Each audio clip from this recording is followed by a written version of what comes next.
All right, so this post is mainly for the virtual students. We're going to talk about the Mythbusters that I posted on Thursday. I only had four virtual students respond in an email with their answers. So you virtual students, you guys are dropping the ball. You got to make sure you're doing your assignments and doing your stuff. Okay, so you're supposed to watch the episode of Mythbusters about the pirate and the eye patch. Let's really quickly talk about the questions that I had you guys answer. All right, so the first question was, what's the question they're trying to answer? So if you watched the episode, you saw that they were trying to answer the question, do pirates wear an eye patch so one eye is always night vision ready? So that's what they were trying to answer. To answer that question, they went to do some background research. Where did they go? That was question number 2. They went to an ophthalmologist or an eye doctor. The eye doctor gave them some background information about eyes, and there's 2 types of cells in your eyes. There's rods and cones. Cones help you see light, and rods help you see in the dark, but both of them kind of have to be activated. They have to be warmed up, so to speak. So because of that background information, the Mythbusters decided that this was probably going to be a plausible or possible explanation.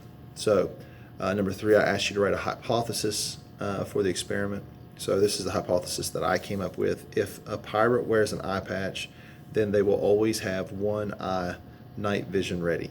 All right, so that was mine. I used the if-then statement. Remember, it has to be definite, so you can't use words like might, maybe, possibly. And it has to be able to be proven right or wrong. It needs to be a statement, can't be a question. And it has to answer the question that's from step number 1. So do pirates wear an eye patch so one eye is always night vision ready? So that was my answer to that question. Number 4, I asked you to identify the parts of the experiment. The first was the independent variable. So independent variable is the thing they do different every time they do the experiment. So every time they did the experiment, what was the one thing they did different? Well, they used a different eye. And what I mean by that is they had an eye that they covered with an eye patch for 30 minutes, and then they had an eye that they stared out in the light for 30 minutes. So they either used the light saturated eye or the dark saturated eye. That's the independent variable, the different eye, or the different treatments to the eye, you could say too, I guess. Constants, what are some of the things they kept constants? Well, the level or the amount of time it took to saturate the eye. So they did 30 minutes. They did the same obstacles.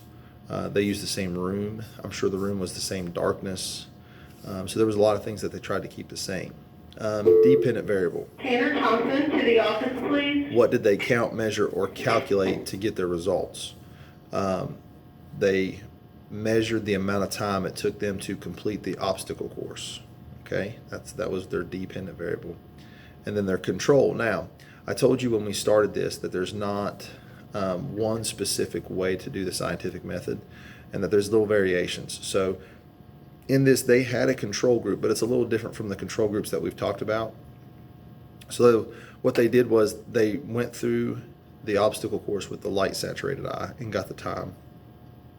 Then they went through the course with the dark saturated eye, the one that had the eye patch over it, the night vision ready eye, so to speak. But to eliminate any bias, they used the same obstacles, but they rearranged the order of the obstacles. That way there was no familiarity with the course. All right. So the control in this experiment was when they went to do it a third time, they kept the course the same and made them go back to the light saturated eye. Okay. So they're saying this is the control because they already know the course and they're using a light saturated eye. So if they can't beat the course, knowing the course with the light saturated eye, they can't be faster than not knowing the course with the dark saturated eye, then the dark saturated eye is better. They can see better in the dark. Okay. Question number 5. What was the conclusion? The conclusion, not the what was the results? I'm sorry, not the conclusion. The results was that they were faster through the obstacle course with the night vision ready eye, or the dark saturated eye, the one that had the eye patch over it. Okay. So let's talk about their conclusion. They said that this was plausible. They didn't say it was confirmed. Let's talk about why. The question is, do pirates wear an eye patch so one eye is always night vision ready? What they're saying is it's confirmed that keeping an eye patch over your eye is keeping your eye night vision ready. That's confirmed. But the reason the pirate would wear the eye patch, they can't prove that. So there's a bunch of reasons a pirate might wear an eye patch, okay? And then the last thing I asked you to do was to tell me something that the Mythbusters did that was good science. Well, they did the experiment multiple times. They had 2 test subjects. They had Adam and Jamie. Adam did it with the light saturated eye, the dark saturated eye, and then the light saturated eye on the repeat course, and then Jamie did the same thing. So they did the experiment multiple times.